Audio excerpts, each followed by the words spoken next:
Right, here we go again. I'm not really happy with the last one, so hope this one is better. So KrlB is talking about experts and trying to figure. So basically, this part of the book is trying to figure out. So, do these experts actually know anything more than, your random cab driver?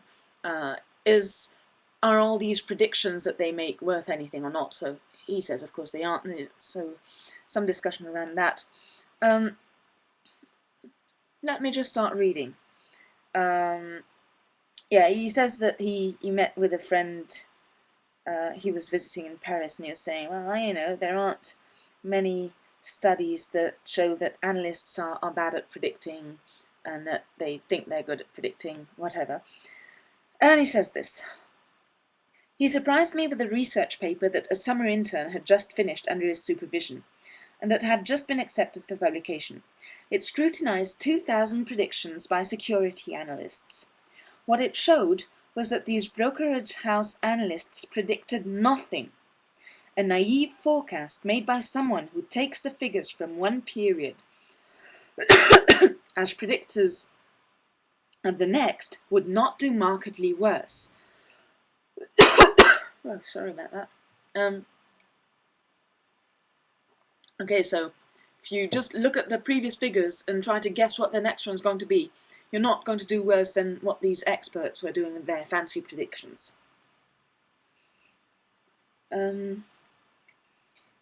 Yet, analysts are informed about companies' orders, forthcoming contracts, and planned expenditures, so this advanced knowledge should help them do considerably better than the naive forecaster looking at the past data without further information.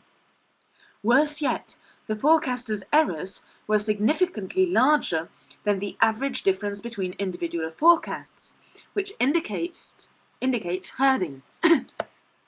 Normally, forecasts should be as far from one another as they are from the predicted number, but to understand how they manage to stay in business and why they don't develop severe nervous breakdowns with weight loss, erratic behavior, or acute alcoholism, we must look at the work of the psychologist Philip Tetlock. Okay, this is announcing what's coming. The important point here is that if you take all these forecasts, they're all kind of lumped together, and the actual correct response is some way out there.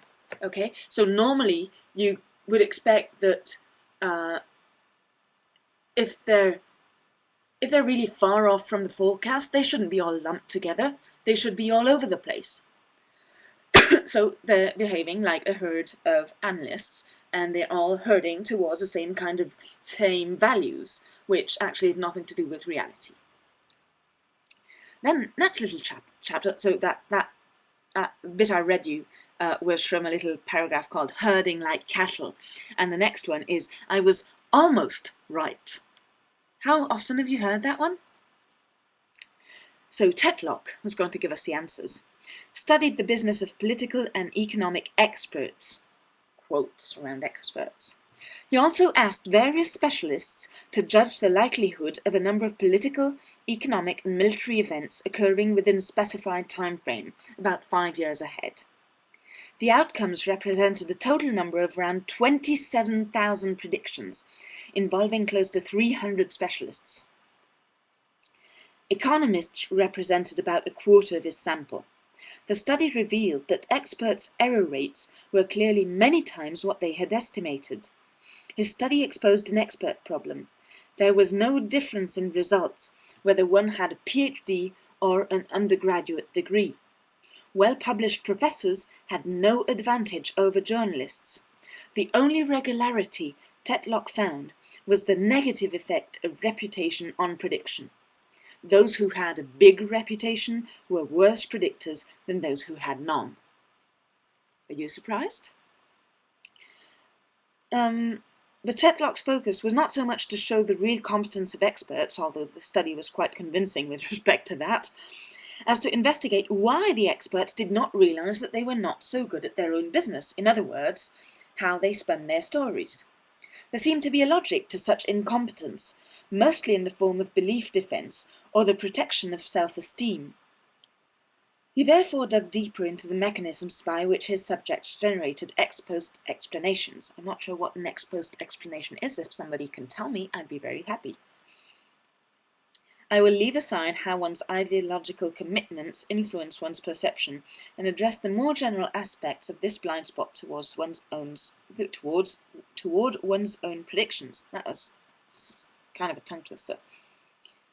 You tell yourself that you were playing a different game. So this is the real explanation, okay? This is how he explains how people can, these experts can give, inaccurate predictions year after year, time after time, and still continue fooling themselves that they are actually predicting something worthwhile. Let's say you failed to predict the weakening and precipitous fall of the Soviet Union, which no social scientists saw coming. It is easy to claim that you were excellent at understanding the political workings of the Soviet Union, but that these Russians, being exceedingly Russian, sorry, I got a hair on my tongue. Too much information, I know, sorry. So it's easy to claim that these Russians were skilled at hiding from you crucial economic elements. Had you been in possession of such economic intelligence, you would certainly have been able to predict the demise of the Soviet regime. It's not your skills that are to blame. The same might apply if you had to forecast a landslide victory for Al Gore over George W. Bush. You were not aware that the economy was in such dire straits. Indeed, this fact seemed to be concealed from everyone. Hey, you're not an economist, and the game turned out to be about economics. Okay, so it's not that we're bad at predicting, it's that there's these things from the outside that happen and that come and mess up our predictions. These things could be black swans. Ha ha. Right, so that was reason number one. You tell yourself that you were playing a different game. Hey, I did my predictions right, but actually there's all these economical stuff that came into play, and I'm not an economist, I'm predicting as a politician, or I don't know what. Second, you invoke the outlier.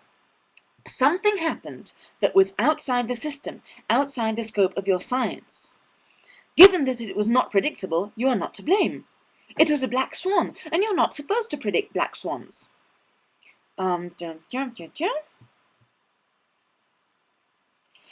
This focus on the narrow game and linking one's performance to a given script is how the nerds explain the failures of mathematical methods in society. The model was right, it worked well, but the game turned out to be different than the one anticipated. And then you have the almost right defense. Retrospectively, with the benefit of a revision of values and an informational framework, it's easy to feel that it was a close call.